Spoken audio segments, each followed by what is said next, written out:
Hello friends, स्वागत है आप सभी लोगों का हमारे चैनल क्विक स्टडी में। मैं कुमार बेस्ट। इस वीडियो के माध्यम से दोस्तों आपके यहाँ पर कराऊंगा आर्मी एग्जाम की मैथमेटिक्स का पार्ट नंबर 6। यानी दोस्तों यहाँ पर आपको आर्मी का गणित की भाग नंबर 6 मिलेगा दोस्तों। इससे पहले देखिए आपको 5 भाग कराए जा चुके हैं। यदि आपने 5 भागों को ना देखा हो दोस्तों, आप जरूर देख लें ताकि यहाँ तक के क्वेश्चन आपकी क्लियर हो जाएँ। और आज हम बात करेंगे पार्ट नंबर 6 में महत्वपूर्ण क्वेश्चनों की, जो बार बार पूछे गए हैं। तो आराम से दोस्तों आप सारे क्वेश्चन को देखेंगे और सभी क्वेश्चनों को लगातार कॉपी और पेन लेकर नोट करते रहेंगे। तो शुरू करते हैं। देखिए क्वेश्चन शुरू करते हैं, कॉपी और पेन निकाल लेंगे आप।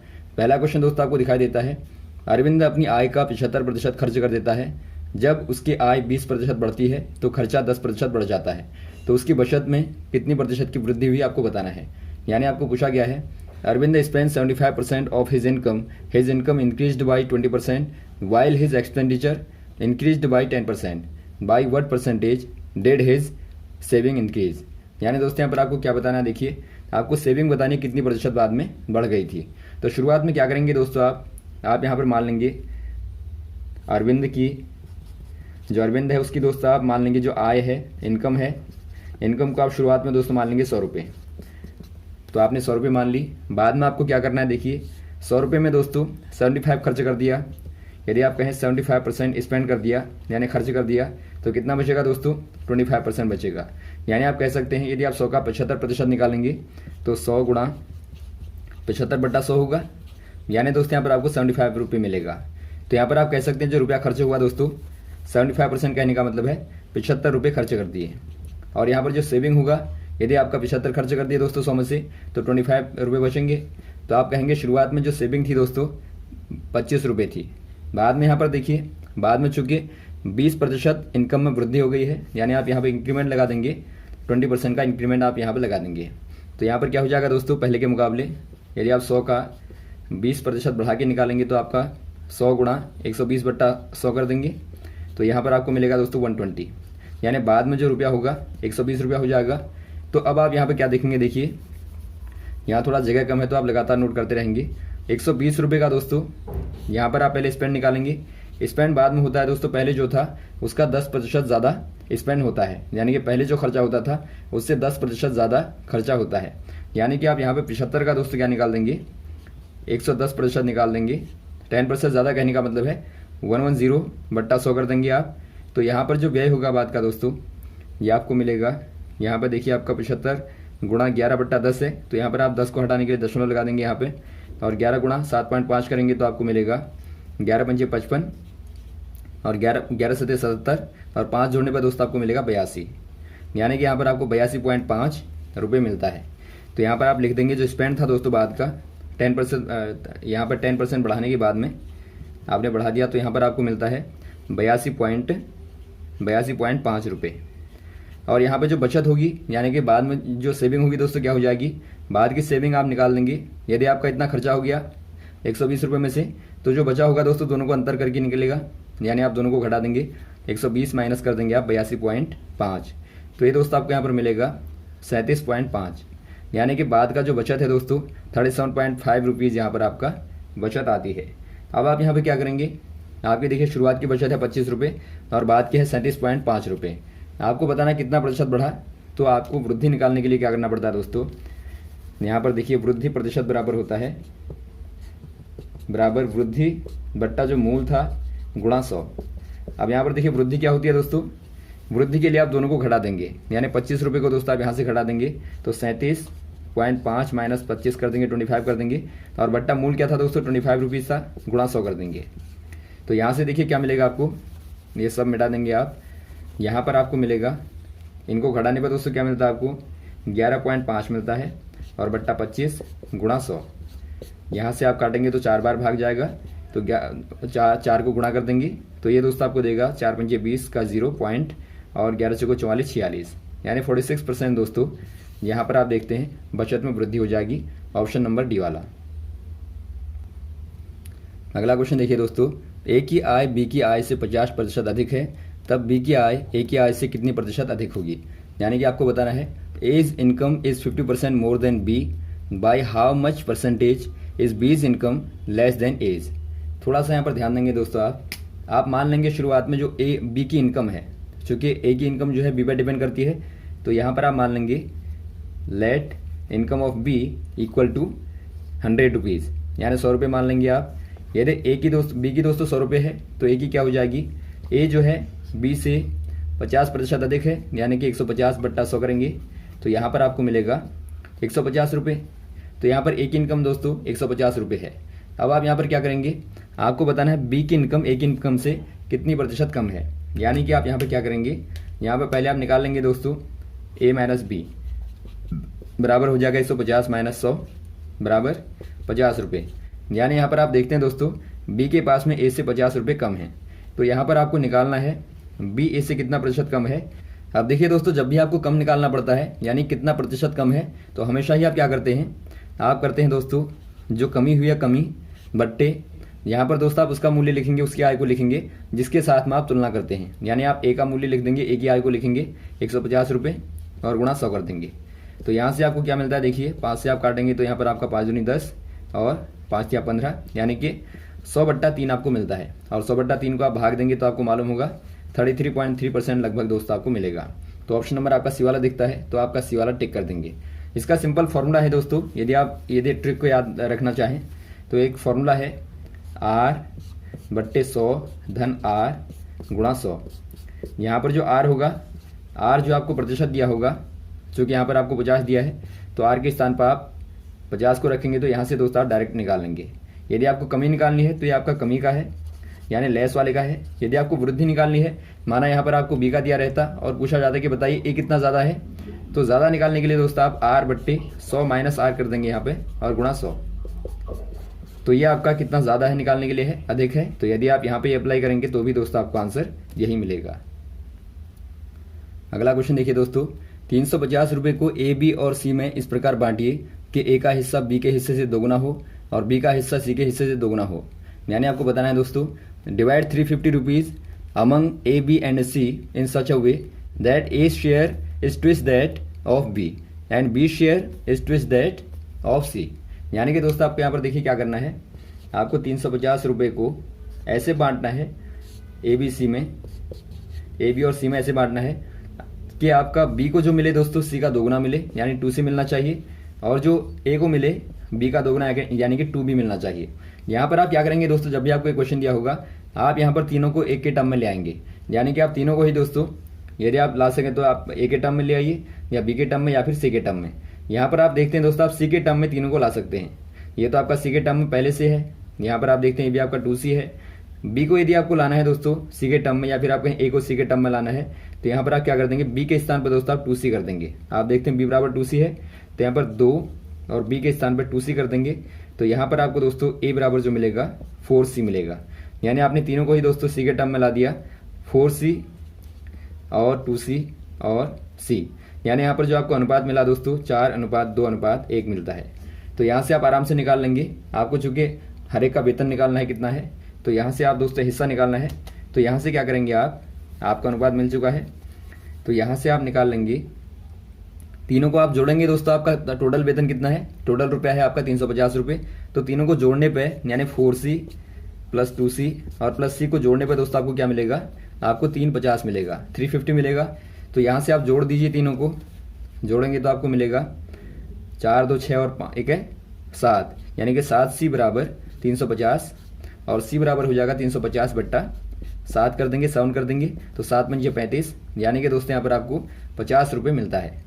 यानी आपने यहाँ पर देखा जो सी का हिस्सा होगा दोस्तों सी बराबर आपको 50 मिलता है और ए बराबर आप जानते हैं ए बराबर क्या है 4c है, यानी कि सी का 4 गुना है तो 50 का 4 गुना करेंगे तो आपको मिलेगा 200 रुपये।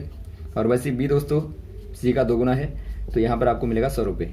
तो यहाँ पर आप क्लियर देखते हैं 50 रुपये, 100 रुपये और 200 रुपये। तो ऑप्शन नंबर आपका पहला वाला दिखता है 200 रुपये, 100 रुपये और 50 रुपये। तो यहाँ पर दोस्तों आप टिक कर देंगे। अगला क्वेश्चन देखिए दोस्तों, यदि एक त्रिभुज का एक कोण 80 डिग्री है तो उसका न्यूनतम संभव कोण क्या होगा। यानी आपको बताना है if one angle of a triangle is 80 degrees what is the smallest possible angle in the triangle. बहुत ही महत्वपूर्ण क्वेश्चन है दोस्तों। यहाँ पर आप ध्यानपूर्वक देखेंगे, बहुत बड़ा थ्योरम है, आप यहाँ पर प्रूफ करेंगे। एक ट्रायंगल आप पहले ले लें दोस्तों। यहाँ पर एंगल आपने लिए, यहाँ पर मान लीजिए आपका ए है, ये बी है, ये सी है। एंगल को आप मान लें दोस्तों, ये वाला एंगल आप मान लें ए, ये एंगल मान लें बी और इस एंगल को मान लें आप एंगल सी। ट्रायंगल की जो बेसिक थ्योरम होती है यानी कि त्रिभुज की एक मूलभूत थ्योरम होती है, त्रिभुज की जो आधारभूत थ्योरम होती है दोस्तों, वो क्या कहती है, आधारभूत थ्योरम, यानी कि एक प्रकार से आप कहें फंडामेंटल थ्योरम जो होती है वो कहती है दोस्तों त्रिभुज के जो अंतः कोण होते हैं यानी इनिशियल जो एंगल्स होते हैं उनका समीशन दोस्तों ऑलवेज क्या होता है, ऑलवेज दोस्तों 180 होता है। यानी आप तीनों कोणों को जोड़ेंगे तो आपको क्या मिलेगा, 180 डिग्री मिलेगा। और यहाँ पर आपको चूंकि दिया है एक कोण आपको दोस्तों 80 डिग्री दिया है, तो आप इनमें से कोई भी एक मान लें 80 डिग्री। मान लीजिए आपने ए वाले को मान लिया, एंगल ए को दोस्तों आपने 80 डिग्री मान लिया, और यहाँ पर आपके पास में तीनों का योग 180 है। और एक थ्योरम आपको ये भी मालूम होनी चाहिए, दो कोणों का योग दोस्तों हमेशा ही तीसरे कोण से ज़्यादा या उसके बराबर होता है। दोबारा से आप यहाँ पर लिखेंगे, दो कोणों का योग दोस्तों any two angle, summation of any two angle more and equal to other third angle. यानी कि दोस्तों यहाँ पर देखिए, मान लीजिए आपने एंगल ए और एंगल बी का समीशन लिया, तो ये हमेशा ही दोस्तों एंगल सी के वैल्यू से ज़्यादा या फिर इसके बराबर होगा। तो यहाँ पर आप थोड़ा सा इनइक्वालिटी का यूज़ करेंगे, इनइक्वालिटी आप इसको कहते हैं, तो इसका यूज़ करके दोस्तों आप यहाँ पर प्रूफ करेंगे। देखिए यहाँ पर आप देखते हैं दो कोणों का योग दोस्तों तीसरे से ज़्यादा होता है या बराबर होता है। अब यहाँ पर देखिए दोस्तों आप क्या करेंगे, आप यहाँ से इस वाली इक्वेशन से दोस्तों क्या करेंगे, आप इक्वेशन नंबर 1 है, यहाँ वाली इक्वेशन से दोस्तों आप क्या करेंगे, सी का मान निकाल लेंगे। यानी कि एंगल सी बराबर क्या हो जाएगा, 180 माइनस, दोनों को पक्षांतर कर देंगे, यानी ए को दोस्तों आप यहाँ डालेंगे तो माइनस ए हो जाएगा, और बी को यहाँ डालने पर माइनस बी हो जाएगा। और यहाँ पर आपने चूंकि ए को 80 माना है, तो यहाँ पर आप ए के स्थान पर 80 रख देंगे, तो एंगल सी बराबर क्या हो जाएगा, 180 माइनस 80 और माइनस कोण बी। यानी कि दोस्तों यहाँ पर कोण सी बराबर हो जाएगा घटाने पर 100 माइनस कोण बी। तो यहाँ पर आप देखते हैं दोस्तों कोण सी बराबर आपका आ गया 100 माइनस कोण बी, और कोण ए बराबर 80। तो यहाँ पर आप क्या करेंगे, इक्वेशन नंबर 1 में दोस्तों दोनों को पुट अप कर देंगे। यानी कि यहाँ पर आप क्या करेंगे, एंगल सी का मान और एंगल ए का मान यहाँ पे रख देंगे। एंगल ए का मान यदि आप 80 रखेंगे तो 80 हो जाएगा यहाँ पे, और प्लस बी के स्थान पर बी करेंगे, और ग्रेटर एंड इक्वल टू दोस्तों एंगल सी बराबर हो जाएगा आपका 100 माइनस कोण बी। तो यहाँ तक हो गया, इनको आप हटा देंगे। अब देखिए दोस्तों आप सॉल्व करेंगे इनइक्वालिटी को। यहाँ पर देखिए चूंकि आपका कोण भी यहाँ है और एक कोण भी दोस्तों आपका यहाँ है, इनइक्वालिटी के इधर कोई होगा दोस्तों, तो यहाँ पर आप क्या कर लेते हैं, आप इसको यहाँ ले आते हैं, यानी कि पक्षांतर आप करेंगे तो माइनस कोण बी का दोस्तों प्लस कोण बी हो जाएगा, और यहाँ पर आप इसको लगा देंगे, और यहाँ का 80 दोस्तों आप यहाँ डाल देंगे पक्षांतर करके, यानी कि आप 80 को यहाँ ले जाएंगे तो माइनस का 80 हो जाएगा, यानी कि 100 माइनस 80 हो जाएगा। और यहाँ पे आप दोनों को हल कर देंगे, दोनों पक्षों को, यानी कि दोनों साइडों को आप सॉल्व कर देंगे, तो ये हो जाएगा आपका 2 एंगल बी, और ग्रेटर एंड इक्वल टू आपको लगातार लगाते रहना है। ये आपका 100 माइनस 80 करेंगे तो यहाँ पर आपको मिलेगा 20। चूँकि यहाँ पर देखिए दोस्तों आपका कोण 2b greater and equal to क्या है, 20 है, तो यहाँ से आप निकाल लेंगे एंगल बी बराबर क्या हो जाएगा, एंगल बी हो जाएगा दोस्तों, एंगल बी 2 का आप डिवाइड कर देंगे दोनों तरफ, तो एंगल बी दोस्तों क्या हो जाएगा, डिवाइड करने पर यहाँ से 2 कट जाएगा और यहाँ पे 10 हो जाएगा। तो यहाँ पर आपको angle B greater and equal to मिला 10। यानी यहाँ पर क्या कहता है दोस्तों, ये कहता है कि जो कोण बी होगा वो या तो 10 के बराबर होगा या फिर 10 से छोटा होगा, यानी कम से कम दोस्तों आपका 10 होगा, 10 से नहीं तो ऊपर ही होगा। तो यहाँ पर आपको चूंकि न्यूनतम बताना है, यानी कि एंगल बी मिनिमम बताना है दोस्तों, जो कि आपका 10 होगा। तो ऑप्शन नंबर आपका हो जाएगा डी वाला, 10 दोस्तों आंसर हो जाएगा। और आप इसको नोट कर लेंगे, तरीका होता है निकालने का, इसके आधार पर आप आराम से निकाल सकते हैं। अगला क्वेश्चन देखिए दोस्तों, यदि 3 क्रमांगत संख्याओं का योग 87 है तो इनमें से सबसे बड़ी संख्या क्या होगी। यानी आपको बताना है दोस्तों, the sum of 3 consecutive numbers is 87, what is the biggest number among them. यहाँ पर देखिए आपको क्या दिया है, मान लीजिए दोस्तों आप मान लेंगे शुरुआत वाले जो कॉन्सिक्यूटिव नंबर होते हैं दोस्तों क्या होते हैं, यानी क्रमांगत जो संख्याएं होती हैं। क्रमांगत कहने का मतलब है, यानी कि कॉन्सिक्यूटिव कहने का मतलब है दोस्तों 1 2 3 आप देखते हैं लगातार, तो ऐसे ही आपका लगातार दोस्तों बढ़ने वाले जो नंबर होते हैं एक के बाद एक, उनको दोस्तों आप कहते हैं क्रमांगत संख्याएं।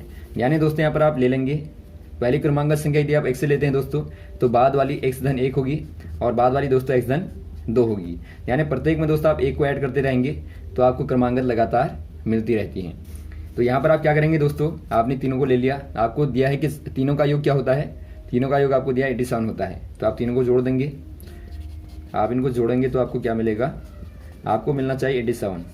यानी कि आप इनको जोड़ें दोस्तों, यहाँ पर चूंकि आपके 3x आते हैं तो 3x हो गया, और धन 1 में 2 जोड़ेंगे 3 बराबर 87, और 3x बराबर 87 माइनस 3 को पक्षांतर कर दिया तो -3 हो जाएगा, तो 3x बराबर हो जाएगा 84 यानी कि 84, तो x बराबर हो जाएगा 84 अपॉन यानी बट्टा 3। तो काटने में दोस्तों क्या मिलेगा आपको, काटने पर आपको यहाँ पर 3 दूनी 6, 3 अट्ठे 24 यानी 28 मिलेगा। तो पहला नंबर दोस्तों आपका छोटा वाला हो जाएगा 28 और आपको बड़ा निकालना है तो 28 + 2 हो जाएगा यानी कि 30 हो जाएगा। तो ऑप्शन नंबर कौन सा हो जाएगा दोस्तों? बी वाला हो जाएगा 30 यानी कि 30। अगला क्वेश्चन देखिए दोस्तों, 244 और 332 के बीच कितनी पूर्ण संख्या होंगी जो 7 से पूर्णतया विभाजित होंगी? यानी आपको बताना है दोस्तों how many whole numbers are there between 244 and 332 which are exactly divisible by 7। यहाँ पर थोड़ा सा आप ध्यान देंगे दोस्तों, आपका पहला नंबर है 244 और बाद वाला है 332 और इनके बीच में आपको बताने हैं होल नंबर यानी कि पूर्ण संख्याएं बतानी है, यानी होल नंबर बतानी है जो कि दोस्तों 7 से पूरी बार डिवाइजेबल हो यानी कि विभाजित हो। तो आप यहाँ पर आप क्या करेंगे दोस्तों, यहाँ पर आप समांतर श्रेणी का यानी कि एपी का यूज़ करेंगे। उसके लिए आपको क्या निकालना पड़ेगा? पहला पद निकालना पड़ेगा। जो पहला पद होगा दोस्तों 244 और इनके बीच में जो 7 से विभाजित होगा वो आपका 245 होगा। यदि आप भाग दे के देखें तो आप आराम से निकाल सकते हैं। यहाँ पर आप 245 लेते हैं दोस्तों तो पहला नंबर आपका होगा 245, बाद वाला होगा, यदि आप 7 को ऐड कर दें तो आपका मिलेगा 252 मिलेगा और बाद वाले दोस्तों आपको लगातार मिलेंगे। एंड वाला क्या होगा दोस्तों? जो आखिर वाला पद होगा यानी कि जो एंड वाला टर्म होगा वो आपका 332 के अप्रॉक्स होगा यानी कि उसके आसपास होगा। यदि आप 332 में 7 का भाग देंगे तो पूरी बार नहीं जाएगा, तो इसके आसपास जो होता है दोस्तों आपका होता है 329 यानी कि आपका दोस्तों 329 आपका एंड वाला पद हो जाएगा। तो यहाँ से आप एपी के माध्यम से निकालें दोस्तों। यहाँ पर आप देखते हैं एपी बनता है क्योंकि सारे के सारे जो होंगे पद दोस्तों उनका सर्वांतर जो होगा यानी कि जो कॉमन डिफरेंस होगा वो दोस्तों आपको 7 मिलेगा। तो यहाँ से आपको मालूम होता है कि एपी हो जाएगी यानी समांतर श्रेणी बनती है आपके पास में। और यहाँ से आप निकाल लेंगे, आपको चूंकि पदों की संख्या बतानी है तो आपको एन निकालना है दोस्तों। एन क्या होगा? और आप जानते हैं पदों की संख्या निकालने वाला फॉर्मूला एन बराबर ए प्लस एन माइनस 1 डी होता है। यानी कि एन दोस्तों यहाँ पर अंतिम वाला पद होता है, ए प्रथम पद होता है और डी जो होता है सार्वंतर होता है। तो अंतिम वाला पद दोस्तों यहाँ पर आपके पास में है 329, पहला पद आपके पास में 245 और प्लस एन आपको निकालना है, n-1 कर देंगे और डी बराबर क्या है? सार्वंतर यानी कॉमन डिफरेंस बराबर 7 है। तो यहाँ से आप हल कीजिए दोस्तों, n-1 इंटू 7 बराबर होगा, यहाँ पर आप घटा देंगे दोनों को तो ये आपको मिलेगा, दोस्तों 84। तो n-1 बराबर क्या हो जाएगा? यदि आप n-1 निकालेंगे तो आपका 7 का भाग दे देंगे आप यहाँ पर दोनों तरफ, तो बट्टा 7 कर देंगे n-1 बराबर। तो भाग देने पर दोस्तों क्या मिलेगा आपको? भाग देने पर आपको मिलेगा 12 यानी 12 मिलेगा और n-1 बराबर 12 है दोस्तों। तो n बराबर क्या हो जाएगा? यहाँ पर देखिए n-1 बराबर आपको मिलता है 12। तो n बराबर क्या हो जाएगा दोस्तों? -1 को आप यहाँ डालेंगे तो ये करेगा +1 यानी कि 13 दोस्तों आपको मिलेगा।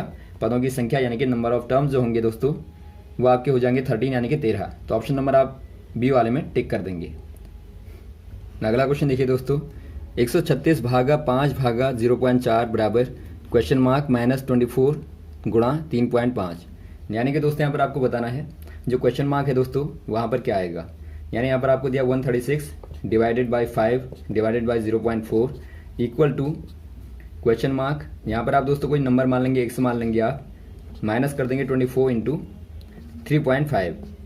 यहाँ पर देखिए दोस्तों आपके पास में जब भी a divided by b divided by c होगा और यहाँ पर आपका a ग्रेटर होगा b से और b ग्रेटर होगा c से, तो ऐसे केस में हमेशा क्या करेंगे आप a अपॉन कर देंगे b अपॉन c। यानी कि यहाँ पर जो आपका नीचे वाला होगा दोस्तों बट्टा वो छोटा वाला होगा, पहले आप दोनों को भाग करेंगे, बाद में आप जो निकलेगा उससे आप a में भाग देंगे। यानी आप पहले यहाँ भाग देंगे, बाद में आप दोस्तों उनका भाग यहाँ देंगे। यानी यहाँ पर क्या हो जाएगा दोस्तों, चूंकि c आपका नीचे है तो आपका c ऊपर आ जाएगा और a के साथ में गुणा कर देगा, तो ac बट्टा b आपका आंसर होगा। तो ये आप नोट कर लेंगे इस वाले को, ये कंडीशन आपको याद रखनी है, नहीं तो आपको कन्फ्यूजन होगा कि आप पहले भाग यहाँ करेंगे या फिर यहाँ करेंगे। तो यहाँ पर क्या होगा दोस्तों, यहाँ पर आपका होगा 136 और यहाँ पर आप इंटू कर देंगे, नीचे वाला ऊपर आ जाएगा 0.4 अपॉन 5 इक्वल टू हो जाएगा x माइनस, दोनों को गुणा कर देंगे दोस्तों। आप पहले गुणा करते हैं, आपको मालूम होगा, तो आप दोनों को गुणा करेंगे तो गुणा करने पर क्या मिलेगा आपको, देखिए यहाँ पर 84 कर देंगे आप।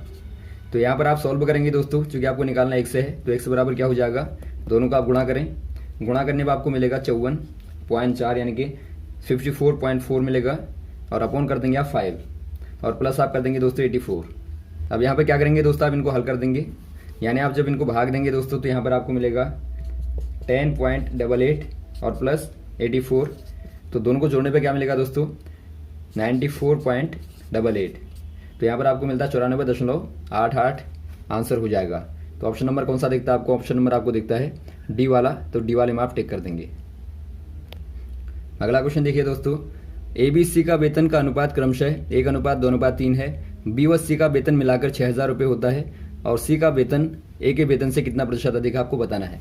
यानी आपको पूछा गया है दोस्तों, the salaries of A B and C are in the ratio of 1:2:3। The salary of B and C together is 6,000।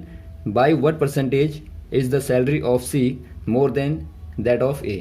तो यहाँ पर आपको बताना है कि जो सी की सैलरी है दोस्तों ए से कितनी प्रतिशत ज़्यादा है, ये आपको बताना है। तो यहाँ पर आप क्या करेंगे, ये निकालने के लिए दोस्तों आप करेंगे यहाँ पे देखिए सिंपल, पहले आप मान लेंगे ए बी सी जो है उनका रेशियो आपको दिया दोस्तों सैलरीज का 1:2:3। और यहाँ पर आपको दिया दोस्तों जो बी और सी का जो मिला के है, यानी कि आपका जो बी और सी का है, मान लीजिए आपका बी का 2x है और सी का मान लेंगे 3x है और ए का दोस्तों आप x मान लेंगे। तो यहाँ पर देखिए दोनों का मिला के यानी 2x और 3x को मिला के दोस्तों जो अमाउंट बनता है यानी कि जो तनख्वाह बनती है वो 6,000 रुपये है। तो यहाँ से आप निकाल लेंगे, दोनों को जोड़ेंगे तो 5x हो जाएगा। तो 5x बराबर है 6,000 रुपये। तो यहाँ से आप x को निकाल लेंगे दोस्तों 6,000 और बट्टा 5 करेंगे यानी 5 से भाग देंगे। तो भाग देने पर देखिए 12×5 = 60 यानी कि 1,200 रुपये मिलता है। यानी दोस्तों यहाँ से आपको क्या मिलता है, x बराबर 1,200 रुपये। तो यहाँ हो जाएगा आपका 2,400 रुपये बी का, और यहाँ हो जाएगा दोस्तों 36 यानी कि 3600। तो यहाँ 3600 हो गया, यहाँ 2400, यहाँ पे 1200। आप क्लियर देखते हैं दोस्तों, जो ए का अमाउंट है बी का अमाउंट से 1200 कम है और सी के अमाउंट से दोस्तों 2,400 रुपये कम है। यानी आप निकालेंगे प्रतिशत, तो क्या करेंगे दोस्तों, चूँकि आपको प्रतिशत में बताना है तो आप क्या करेंगे, यदि सी का अमाउंट है 3600 रुपये, ए का अमाउंट है 1200 रुपये, तो यहाँ पर आप बताएंगे दोस्तों सी का जो वेतन है या तनख्वाह है, वेतन है दोस्तों, वेतन ए से कितना ज़्यादा होगा दोस्तों, दोनों को आप घटाएंगे तो आपका 2,400 बट्टा 1200 गुणा 100, यानी कि आप यहाँ पर भाग देंगे तो आप देखते हैं 200 आपको मिलता है। तो 200 आप दोस्तों कहेंगे ज़्यादा है, यानी ऑप्शन नंबर आपका ए वाला हो जाएगा, 200% दोस्तों ज़्यादा होगा। और यदि आपको ये बताना होता दोस्तों कि सी से कितना वेतन कम है, तो वहाँ पर आप क्या करते दोस्तों, यहाँ पर 2,400 बट्टा 3600 कर देते, 2,400 बट्टा 3600 गुणा 100 करते, यानी कि वहाँ पर कितना कम है दोस्तों, ये बताने के लिए आप यहाँ पर नीचे सी को लेंगे, यदि आपको अधिक बताना है तो यहाँ पर आप ए को लेंगे। तो यहाँ पर जो आंसर होगा ऑप्शन नंबर ए वाला हो जाएगा 200। तो यहाँ तक आप क्वेश्चन को तैयार करें दोस्तों, लगातार आपको इस प्रकार से क्वेश्चन को बताते रहेंगे। यदि आपको वीडियो अच्छा लगा तो आप जरूर लाइक करें, शेयर करें, ताकि इस प्रकार की वीडियोज़ आपको लगातार मिलते रहें। ओके, थैंक्स, जय हिंद, जय भारत।